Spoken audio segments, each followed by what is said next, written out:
Amém, irmãos? Vamos colocar de pé para orar pela palavra. Glória a Deus.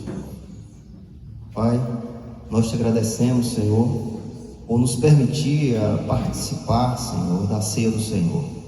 Nós te agradecemos, Senhor, pela lembrança que o Senhor nos traz a tua ceia, para nos lembrar, Senhor, de Cristo Jesus, do que Ele fez naquela cruz. Deu a sua vida por nós, derramou o seu sangue por nós, foi rasgado por nós, a sua carne foi rasgada por nós. Senhor, obrigado, Senhor, que a tua palavra, Senhor, toque em nossos corações e nós venhamos cair em si e nos colocar diante de ti, dignos diante do Senhor. Em nome de Jesus, amém. 1 Coríntios, capítulo 11, versículo 23 ao 34. Porque eu recebi do Senhor o que também vos entreguei, que o Senhor Jesus, na mesma noite em que foi traído, tomou o pão e, tendo dado graça, ele o partiu e disse: tomai, comei, isto é o meu corpo, que é partido por vós. Fazei isto em memória de mim. Depois, da mesma maneira, também ele tomou o cálice, depois de ceiar, dizendo: este cálice é o novo testamento no meu sangue. Fazei isto todas as vezes que beberdes, em memória de mim. Porque todas as vezes que comer este pão e beber este cálice, proclamarás a morte do Senhor até que ele venha. Portanto, qualquer que comer este pão e beber este cálice do Senhor indignamente, será culpado do corpo e do sangue do Senhor. Mas examine-se o homem a si mesmo, e assim coma deste pão e beba deste cálice. Porque aquele que come e bebe indignamente, come e bebe condenação para si mesmo, não discernindo o corpo do Senhor. Por causa disso, muitos estão fracos e enfermos entre vós, e muitos dormem. Porque se julgarmos a nós mesmos, não seremos julgados. Mas quando somos julgados, somos disciplinados pelo Senhor, para que não sejamos condenados com o mundo. Portanto, meus irmãos, quando vos ajuntar para comer, esperai um pelos outros. Mas se algum homem tiver fome, coma em casa, para que não vos ajuntei para condenação. Quanto ao restante, colocarei em ordem quando eu chegar. Os irmãos podem se assentar. Glória a Deus. Irmãos, como já é de praxe, como já é principal em toda a nossa Santa Ceia, a nossa exposição é 1 Coríntios capítulo 11, versículo 23 ao 34, que expõe a Santa Ceia do Senhor. Paulo aqui fala o quê? Porque eu recebi do Senhor o que também vos entreguei. Então aquilo que Paulo recebeu do Senhor, ele trouxe à igreja. E nós sabemos que aquilo que foi dado pelo Senhor Jesus Cristo só pode vir dele, irmãos. Não pode vir de uma instituição, não pode vir de homens, não, só do Senhor. É por isso que a origem da Santa Ceia, a fonte da Santa Ceia, é o Senhor Jesus Cristo, o qual entregou a sua igreja para que possa ser feito este ato para a lembrança dele, para que ele possa ser lembrado no meio do seu povo, pois o povo se esquece fácil, irmãos.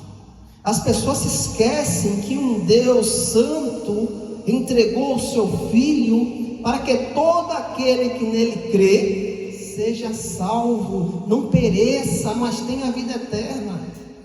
As pessoas são fáceis de esquecer. O Senhor diz, lembrai todas as vezes que ceiar, se ajuntar com os irmãos para ceiar, lembrai de quê? De uma placa de igreja, de homens? Não, vamos lembrar do Senhor Jesus Cristo, do que Ele nos deu, a dádiva da vida eterna, pois nós já desfrutamos da vida eterna, pois o selo do Espírito está em nós. Você foi selado pelo Espírito Santo, a qual muitos não têm, mas foi dado a você, pois foi o querer de Deus. Ontem nós estudamos o poder de Deus. Ele é soberano, Ele veio e deu a você, pois Ele tem poder e autoridade para isso. E Paulo aqui nos traz a origem da Santa Ceia. Em 1 Coríntios capítulo 11, 23 ao 25, aqui diz: porque eu recebi do Senhor o que também vos entreguei, que o Senhor Jesus, na mesma noite em que foi traído, tomou o pão, e tendo dado graça, ele o partiu e disse: tomai e comei, isto é o meu corpo, que é partido por vós, fazei isto em memória de mim. Da mesma maneira também ele tomou o cálice depois de ceiar, dizendo: este cálice é o Novo Testamento no meu sangue. Fazer isso todas as vezes que beberdes em memória de mim. Isto foi dado pelo próprio Deus. A ceia não é um ato de uma denominação, não é ato de homens, não. A ceia foi dado por ordenância do Senhor e Salvador Jesus Cristo. Algo desceu do céu e veio até os homens e foi revelado. Ele veio do Pai. Ele não foi formado aqui. Ele veio do alto. Estava num corpo físico, mas a essência dele, ele, o próprio Deus, veio do alto. Passou por tudo que nós passamos. Todo o processo de vida o Senhor passou. Mas Ele vem por quê? Por um propósito: dar vida aos mortos. Pois sem Ele, nós estávamos perdidos, irmãos. Não tínhamos condição nenhuma de se achegar a Deus. E o Senhor veio a esta terra para nos dar vida. Vida, a verdadeira vida, a qual muitos não conhecem. Não sabem, não tem como comprar, não tem como adquirir ali na loja, passar o seu cartão e tirar ali da loja, não tem como, só o Senhor Jesus Cristo. Então, ele revela isso a Paulo, e Paulo traz à igreja a ceia do Senhor, e sabendo que esta ceia foi dada pelo próprio Deus, nós temos o entendimento que a ceia do Senhor é santa, e eu sabendo que a ceia é santa, eu não posso me apresentar de qualquer jeito, pois foi dado pelo Senhor Jesus Cristo, que é o próprio Deus. Eu não posso vir à ceia de qualquer jeito, eu não posso tomar a ceia de qualquer jeito, não, irmãos, pois é santa. E para que eu possa estar diante da ceia e participar da ceia, eu tenho que estar ligado com Deus. E esta ligação nada pode barrar, não, nada pode impedir, não, irmãos. Eu tenho que estar limpo diante de Deus, ter comunhão com Ele, ter Cristo brilhando em mim, ter a minha vida no Senhor e Salvador Jesus Cristo, porque eu sei que a ceia do Senhor é santa, foi algo que o Senhor deixou para que a gente possa lembrar dele. Então eu não posso me apresentar de qualquer jeito. Outra coisa que hoje está bem banalizada é o casamento, irmãos. O casamento é santo, pois foi ordem de Deus, foi dado por Deus. E hoje a gente vê aí, um casa hoje separa a casa de novo, pastores que estão no púlpito pregando a palavra com 2, 3 casamentos. Como eu vou ter autoridade de estar diante da palavra de Deus estando errado? Pois Deus fez o casamento para a eternidade, não foi para acabar. O que a palavra diz? dois se juntam, viram uma só carne. É uma só carne agora. Não pode haver separação. A gente vê ali que as pessoas com coração duro obrigou Moisés a dar carta de divórcio. Mas essa não é a vontade de Deus. Se você for ler a palavra, não é a vontade de Deus. Mas hoje as pessoas colocam na mente isso. É algo santo, irmãos. Como a ceia é santa, e como eu posso me apresentar estando errado? Não posso. Eu estou sendo irreverente. Eu não estou tendo submissão à ceia do Senhor. Não, estou tratando a ceia de qualquer jeito. Assim como muitos tratam o casamento de qualquer jeito. Não, eu tenho que ser feliz. E a ordem de Deus que jogue no lixo. Mas, irmãos, tudo isso será cobrado um dia. A gente vai estar diante de Deus e Deus vai cobrar tudo isso. E naquele dia, irmãos, eu não vou poder fazer nada com você. Pastor de outra denominação não vai poder fazer nada com você. Vai ser você e Deus. Ele vai requerer tudo. Ele vai colocar diante de você. Então, irmãos, a gente tem que se achegar a ser do Senhor, sabendo que a gente está aqui, não está brincando. Não, isso aqui é santo, pois foi dado pelo santo, foi dado por Deus. E devemos, se arrepender de tudo aquilo que desagrada a Deus e chegar aqui, em santidade. Em santidade. Outro fato, irmãos, que a palavra de Deus nos inclina é saber que neste momento, nós estamos aqui reunidos, acontece algo. Algo acontece nesse momento. A Santa Ceia anuncia a Cristo. Este ato que você vai fazer aqui, comer o pão, tomar o cálice, este ato anuncia o Senhor e Salvador Jesus Cristo. Pois o que ele falou? Fazer isso em memória de mim. Este ato aqui, toda a igreja nesse momento está anunciando, Cristo morreu. Cristo morreu para pagar o pecado. Cristo voltará. Cristo voltará. Então esse momento aqui que nós nos reunimos anuncia o Senhor. Neste momento, toda a igreja proclama o Senhor.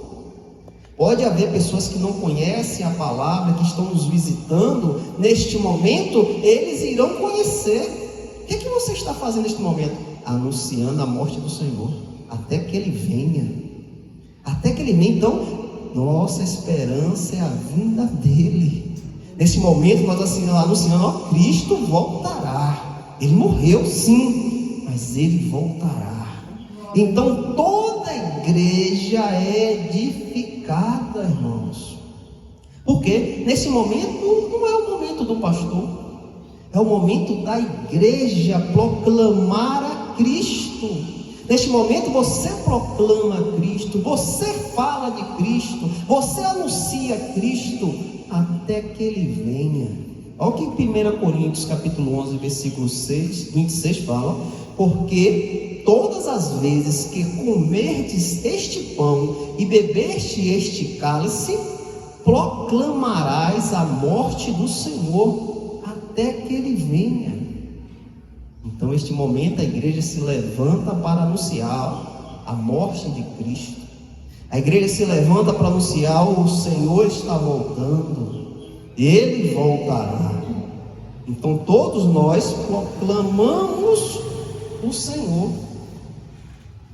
Nós podemos também, irmãos, ser alertados, pois a ceia do Senhor pode ser para destruição. A ceia edifica quando você proclama Cristo. Você é edificado, a igreja toda é edificada. Mas a ceia também, irmãos, pode ser para destruição. Pode lhe destruir. Nós vemos que as igrejas, as 7 igrejas, não existem mais. Se você for lá, só está lá os escombros, pedra sobre pedra. Foram destruídas aquelas igrejas. Não existe. Então a ceia do Senhor, Paulo nos chama a atenção que pode ser para a nossa destruição. Em 1 Coríntios capítulo 11, versículo 27 em diante, que Paulo diz, portanto, qualquer que comer este pão e beber este cálice do Senhor indignamente. O que é você estar indignamente? É você estar em um lugar que não é apropriado para você. É você fazer algo que você não tem autoridade para fazer. É você entrar em um lugar que você não foi chamado. Você está indigno naquela situação. Então Paulo diz, indignamente será culpado do sangue do Senhor, do corpo e do sangue. E como eu posso estar aqui indignamente? Em pecado, irmãos. Em pecado. Pois o pecado traz separação do homem com Deus. Todos pecaram, estão destituídos da glória de Deus. O pecado te separa de Deus. Ao fato de odiar o meu irmão, eu estou em pecado. O nosso Deus é um Deus de amor. Não habita raiva, ódio, discórdia, divisão. Não. Deus é amor. E nós devemos proclamar isso, o amor. Ao fato de eu não estar gostando de um irmão, eu estou indignamente. Eu não estou digno de participar da ceia do Senhor. O meu coração tem que estar puro, irmãos, puro. Eu tenho que olhar para o meu irmão com amor, com dedicação. Eu tenho que ser uma pedra de edificação para a vida do meu irmão e sucessivamente para o próximo. Quem é o próximo? Todos que nós nos deparamos todos os dias. Os amigos do trabalho, os vizinhos, os amigos da escola. Este é o próximo. Este é o nosso próximo. E Jesus nos diz que amai ao próximo como a ti mesmo. Se eu me amo, eu tenho que amar o meu próximo como a mim mesmo. Se eu quiser que alguém faça algo para mim, eu tenho que fazer para ele. Então Paulo aqui, irmãos, nos chama a atenção. Mas examine-se o homem a si mesmo, e assim coma deste pão e beba deste cálice. Paulo nos chama a atenção que nós, antes de participar da ceia, devemos nos examinar, olhar para dentro de nós. Eu estou em alguma falha com o Senhor? Será que tem um resquíciozinho de ódio no meu coração? Será que tem uma indignação dentro de mim contra o meu irmão, contra um próximo? Será? Paulo nos chama a atenção, mas examine-se o homem a si mesmo. Por que Paulo nos chama a atenção que devemos nos analisar, examinar se tem alguma sujeira em nosso coração? Olha o que ele diz: porque aquele que comer e beber indignamente, se você está com ódio no seu coração, se você tem uma sujeira no seu coração, mas eu vou participar a si mesmo, sem haver um arrependimento, Paulo diz, come e bebe condenação para si mesmo, não discernindo do corpo do Senhor. Não, mas eu vou participar, eu estou me achando que eu sou digno, sem ter um arrependimento. O arrependimento não brota em meu coração, para que possa tirar toda a sujeira. Eu vou participar a si mesmo. Paulo diz que eu não discerno do corpo de Cristo. Eu não entendo que a igreja é o corpo do Senhor. Eu não entendo. Eu não entendo que eu devo amar o meu irmão. Eu não entendo que eu devo amar o meu próximo. Eu não entendo que eu tenho que perdoar. Eu não entendo, mas eu vou participar a si mesmo. Então ele diz, come, bebe indignamente, come para a sua própria condenação, condenação para si mesmo. Eu estou me condenando de quê? No versículo anterior diz, do corpo e do sangue de Cristo. Eu estou sendo culpado disso, do corpo e do sangue. Essa condenação vem sobre mim, ao fato de eu se apresentar a ser do Senhor, e se eu tiver alguma falha, não ter arrependimento. E irmãos, para você entender que são muitas pessoas que estão assim, irmãos, odeia o seu irmão, não tem uma vida com Deus, mas participa, não tendo discernimento do corpo do Senhor. Vários e vários estão assim, pastores estão assim, odeia o próximo, mas está ali tomando a ceia, e não entendem que eles estão sendo culpados do corpo do Senhor, e não entendem que esta condenação está vindo sobre a vida dele. Ele não entende. E Paulo continua, irmãos, por causa disso, causa de quê? De eu me apresentar diante do Senhor indignamente. Por causa disso, muitos estão fracos e enfermos entre vós. Não há arrependimento, não há um quebrantamento. Paulo diz, muitos estão fracos e enfermos entre vós, e muitos dormem, já morreram. Paulo nos inclina a dizer que Deus traz juízo sobre a sua igreja, irmãos. Ao fato de eu dizer, eu não perdoo e vou viver assim, agrado meu coração no erro e achando em mim que eu estou certo. Você pode ser culpado do corpo e do sangue de Cristo, e por causa desta culpa você está fraco, enfermo, e muitos já dormiram. Paulo nos chama a atenção, irmãos, que muitas vezes muitos irmãos estão passando por algo por causa dele mesmo, pois não deixa a plenitude do Senhor habitar em seu coração. Eles não querem, mas querem viver do jeito que eles acham que tem que ser. Mas as coisas não é assim, irmãos. Nós estávamos nas trevas, irmãos. Isso tudo habitava em nosso coração, o ódio, o rancor, a raiva.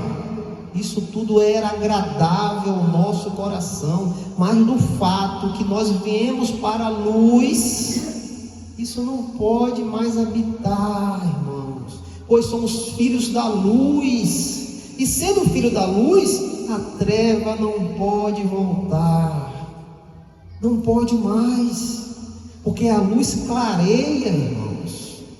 Onde é que acha escuridão quando a luz se acende? Não tem mais. A gente começa a enxergar a verdade, começa a ver as coisas, agora eu estou vendo. Antes não via não, mas agora eu estou vendo, porque a luz acendeu. Deus disse, haja luz, quando criou o mundo. A gente viu isso aqui ontem. Mas no dia em que Cristo veio sobre a sua vida, Ele disse, haja luz em teu coração, e a luz se fez. Como agora iremos voltar para as trevas? Não, irmãos, devemos permanecer na luz, porque somos filhos da luz. E Paulo continua, porque se julgamos a nós mesmos, não seremos julgados, se nós tivermos em arrependimento, se analisando, e só errei naquilo, eu vou lá conversar com meu irmão, irmão, me perdoa, irmão, eu errei ali, eu não era para eu fazer isso, me perdoa. Porque se julgarmos a nós mesmos, não seremos julgados, mas quando somos julgados, somos disciplinados pelo Senhor. Muitos estão assim, sendo disciplinados, mas não pense que isso aqui é para ruindade, é mal, não. Sabe por que Deus traz juízo na vida do crente? Para não sermos condenados com o mundo.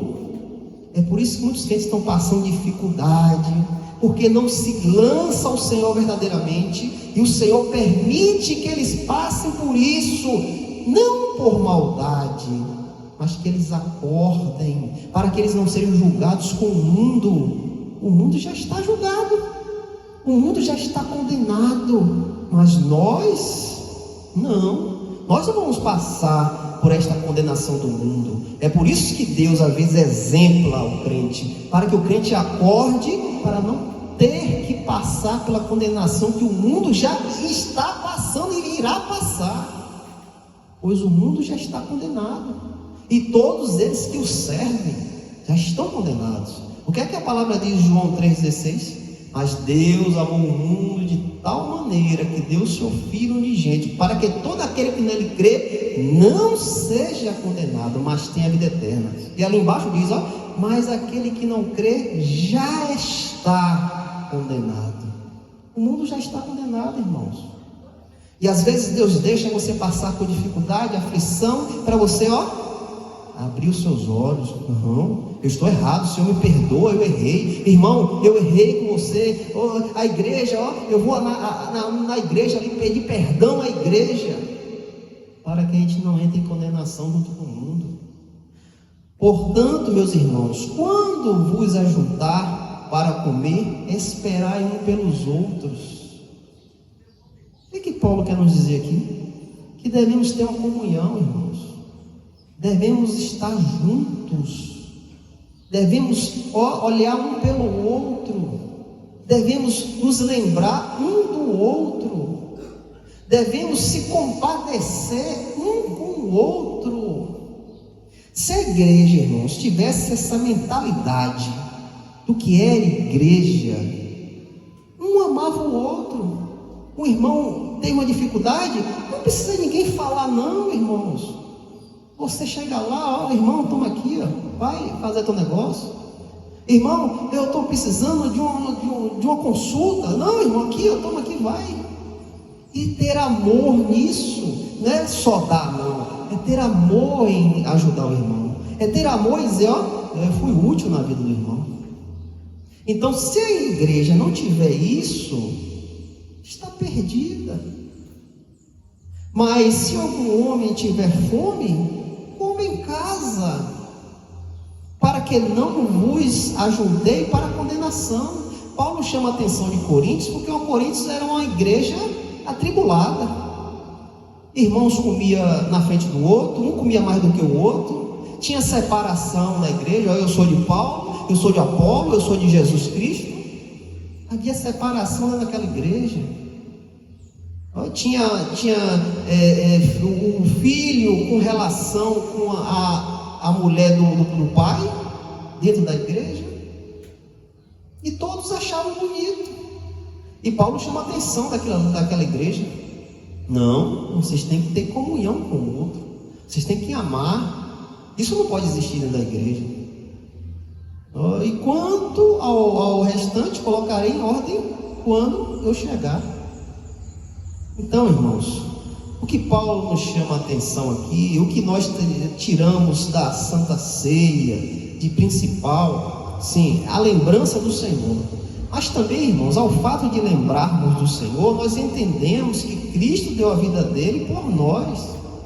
Amor maior do que o Senhor Jesus Cristo não há, irmãos. Não existe esse amor maior. Cristo deu a vida por nós. E sabendo disso, nós lembramos de quê? O amor. O amor que a igreja tem que ter. A base de tudo é o amor. Em 1 Coríntios capítulo 13, versículo do 1 ao 8, Paulo relata o amor. Aqui diz, ainda que eu falasse a língua dos homens e dos anjos, e não tivesse caridade, o amor, eu me tornaria um bronze ressoante, ou um símbolo tiritante. O que Paulo quer dizer aqui? Irmãos, este sino é para que os irmãos se atentem. Toda vez que ele é tocado, é para a gente se atentar. Vai começar o culto. vai terminar o culto. Então, ele tem uma função de anunciar, de indicar. Paulo disse: se eu falasse a língua dos homens e a dos anjos, se não tivesse amor, eu seria como isso, Você está ouvindo alguma coisa? Esse sino está prestando para alguma coisa? Para nada. Para nada serve. Se eu não tiver amor ao meu irmão, eu vou ser como isso, Qual é a função do sino, Anunciar algo. Estou anunciando o quê? O culto irá começar, o culto irá terminar. Ele tem uma função. Nós temos uma função, irmãos, a qual fomos chamados: o amor. Devemos amar um ao outro, porque senão, não vamos prestar para nada. Não vamos prestar para nada.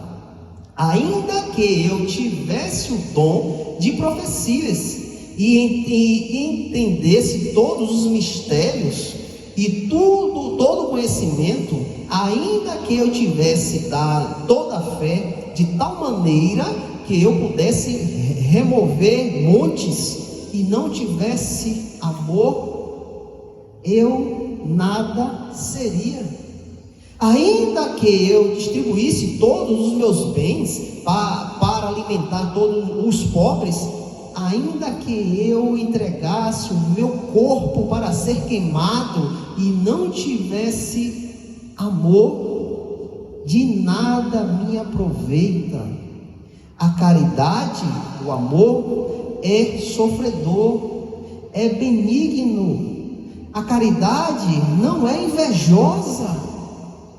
A caridade não se vangloria, não se envanece, não se comporta indignamente, não busca os seus interesses, não se irrita facilmente, não pensa mal, não se regozija com a iniquidade, o pecado, mas regozija com a verdade.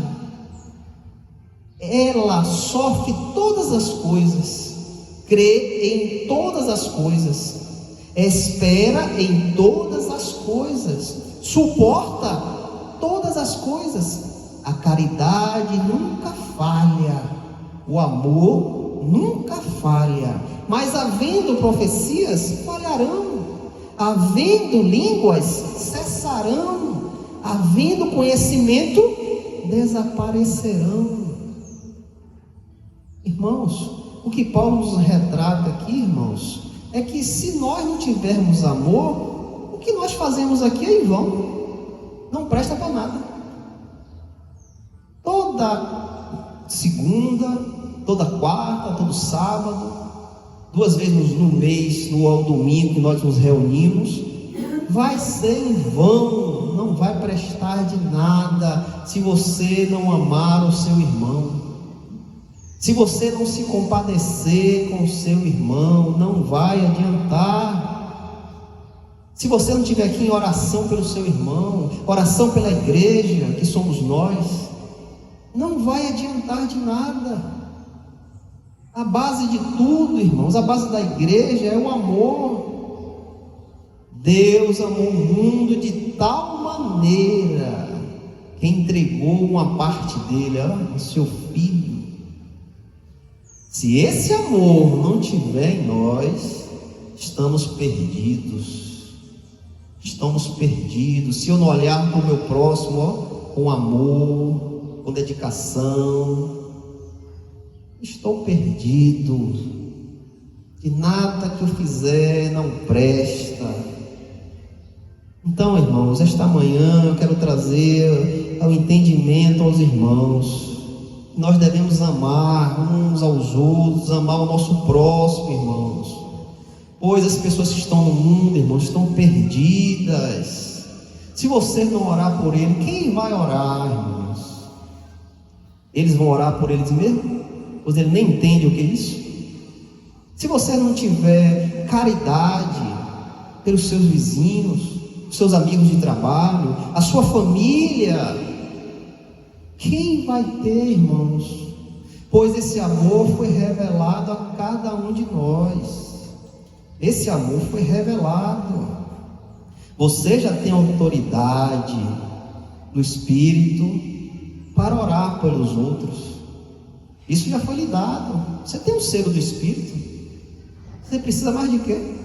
Nós viemos aqui à igreja para nos fortalecer na palavra, aprender a palavra, viver o que a palavra nos diz para viver. Aqui é a edificação, mas o selo do Espírito que te mostra a verdade já está em você, desde o momento que Cristo trouxe você aqui, porque a sua vinda aqui não foi à toa. Eu vou lá, não, você veio aqui porque o Senhor lhe chamou, e Ele lhe deu isso, o Espírito Santo, o Paracletos, o Espírito da verdade. Então, tendo esse Espírito da verdade, o que é que eu tenho que fazer? Andar na verdade, amar o meu irmão, amar o próximo, irmãos. Porque se não for assim, Apocalipse capítulo 2, versículo 5 nos chama atenção, lembrai-te, portanto, de onde tu caíste, e arrependeste, e fazei as primeiras obras, senão eu virei até ti rapidamente, e removerei teu candelabro de seu lugar, se não te arrependerdes. O Senhor Jesus Cristo diz que se nós não formos uma igreja em amor, uma igreja que anda em amor, a qual esse amor foi revelado a gente, Ele diz que vai remover o candelabro. E o que é o candelabro? Aqui em Apocalipse capítulo 1, versículo 20 explica o mistério das 7 estrelas que tu viste em minha mão direita, e dos 7 candelabros de ouro. As 7 estrelas são os anjos das 7 igrejas, os pastores das 7 igrejas, e os 7 candelabros que tu viste são as 7 igrejas. O Senhor diz: se nós não andarmos em amor, se nós não andarmos dignos diante dele, Ele virá e removerá a igreja. Quantas igrejas já foram removidas, irmãos, e eles nem sabem disso? Quantas igrejas o Senhor já tirou o candelabro, o Espírito de Deus, e eles nem sabem?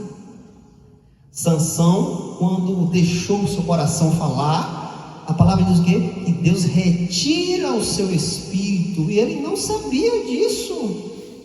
Tanto que ele não sabia, quando os filisteus vieram sobre ele, deixe comigo que eu vou fazer a mesma coisa que eu sempre fiz. Quando chegou lá, cadê a força? Cadê a força mais? Cadê o Espírito de Deus que estava mais naquele homem? Não estava mais. Ele viu a hora que saiu? Não viu. Assim está muitas igrejas. O Espírito de Deus, o candelabro, o Espírito da luz, não está mais naquele lugar. E as pessoas estão ali perdidas.